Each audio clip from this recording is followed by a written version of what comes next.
90స్‌లో బగారాకి కాంబినేషన్‌గా క్యాప్సికమ్ మసాలా లేదా గుత్తి వంకాయ చేసేవారు. ఇప్పుడు నేను క్యాప్సికమ్ మసాలాని చూపిస్తున్నాను. కడాయి తీసుకొని కొద్దిగంత పల్లీలు వేసుకొని వేయించుకోవాలి. ఇప్పుడు దాంట్లో నుంచి పల్లీలు తీసేసి నువ్వుల్ని కూడా వేసుకొని చిటపటమనగానే తీసేయాలి. ఇప్పుడు దీంట్లోకి కొద్దిగంత ఆనియన్‌ని కూడా వేసుకొని ఫ్రై చేసుకొని పక్కకు పెట్టుకోవాలి.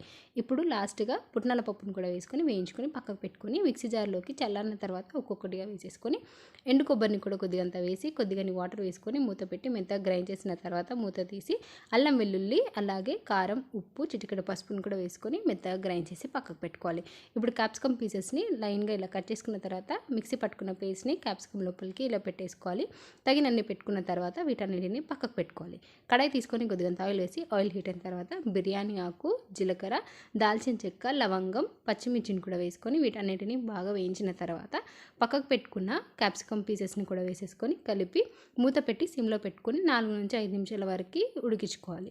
ఆయిల్లో బాగా ఫ్రై అయిన తర్వాత ఇప్పుడు మనం పక్కకు పెట్టుకున్న మసాలాలో వేసి వాటర్ని కూడా వేసుకొని బాగా మిక్స్ చేసి ఇప్పుడు మూత పెట్టి మసాలాకి ఆయిల్ అంతా సపరేట్ అయ్యేంత వరకు ఉడికించుకున్న తర్వాత దీంట్లోకి కొద్దిగా గరం మసాలా కొత్తిమీర కరివేపాకును కూడా వేసుకొని బాగా మిక్స్ చేసి ఒక 2 నుంచి 3 నిమిషాల వరకు ఉడికించి స్టవ్ ఆఫ్ చేసుకోవడమే. కర్రీ